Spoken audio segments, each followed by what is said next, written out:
This is a Formula One news pit stop, brought to you by SPN. Hello and welcome to this Australian Grand Prix Special Edition News Pit Stop. Lewis Hamilton of Mercedes has secured pole position at the Australian Grand Prix after posting a time of 1 minute 22.188 seconds. Hamilton's time is the fastest ever lap recorded by a Formula One car at the Albert Park circuit. Mercedes was denied a front-row lockout by Sebastian Vettel, who managed to put his Ferrari just ahead of Valtteri Bottas in the second Mercedes, but was still a quarter second slower than Lewis Hamilton. Australian driver and local hero Daniel Ricciardo crashed his Red Bull after spinning off the track at turn 14, and will start in 10th position after failing to record a time in Q3. Ricciardo could start even lower on the grid if he damaged his gearbox and requires a change before the start of the race. Ricciardo's Red Bull teammate Max Verstappen will start in 5th place behind the Ferrari of Kimi Räikkönen. Qualifying saw some unexpected teams and drivers finishing in the top 10, including Romain Grosjean and Haas, who will start in 6th, and the two Toro Rossos of Carlos Sainz and Danny Kvyat, who will start in 8th and 9th respectively. Further down the grid, Nico Hülkenberg will make his debut start for Renault in 11th. Fernando Alonso will start in 12th, and at the back of the grid, we find rookies Stoffel van Dorn in the McLaren and Lance Stroll in the Williams. Additionally, Stroll has been given a 5-place grid penalty for having to change his gearbox as the result of a crash suffered in FP3. Sauber driver Pascal Wehrlein has withdrawn from the Australian Grand Prix after concerns over his fitness levels and will be replaced by Ferrari's third driver, Antonio Giovinazzi. Wehrlein injured his back in an accident at the Race of Champions in January and has not been able to train fully for the new season while he was recovering.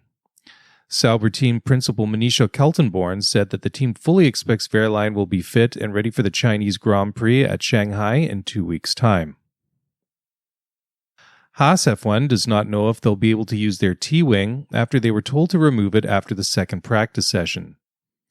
Team principal Gunther Steiner said that Haas's data proved that the T-wing was providing the downforce it was designed to do, and added that there were no problems with the wing flexing during the winter testing in Barcelona. Romain Grosjean was able to hold on to 8th place in practice without the wing on the car, but Steiner added that everything helps to give the car the edge and hoped that they would be allowed to put the T-wings back onto the car in the future. Honda is planning on releasing an updated engine later this spring after finally making progress on reliability issues. The plan is hopefully to introduce the updated engine in time for the Monaco Grand Prix at the end of May. Honda F1 chief Yusuke Hasegawa said that the speed trap results showed that the Honda was approximately 9 km per hour slower in the speed trap compared to the Mercedes, and that indicated a lack of power was an issue. Hasegawa said that in order to increase power, Honda would have to first raise the combustion efficiency of the engine, but would need to change the hardware of the current power unit to do so.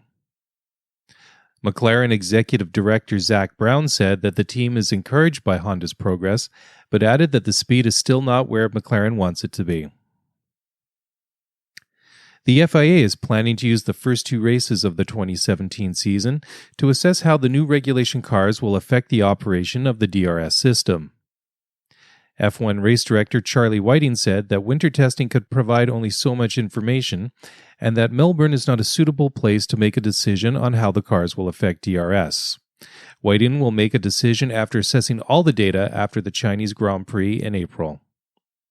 Whiting also disclosed that the Halo cockpit protection system is still to be introduced for 2018, but a final decision will be made by the end of April when the technical regulations for next year are finalized.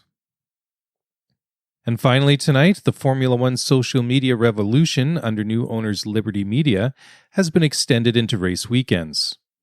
For the first time at the winter test sessions in Barcelona, teams and drivers were allowed to post content to their social media channels for the very first time. The move was very popular with fans, prompting the FOM to confirm that the policy for captured images on handheld devices would be continued with some restrictions in place for the Australian Grand Prix. Next up is the Grand Prix itself, which is set to get underway at 1600 hours local time in Melbourne on Sunday afternoon.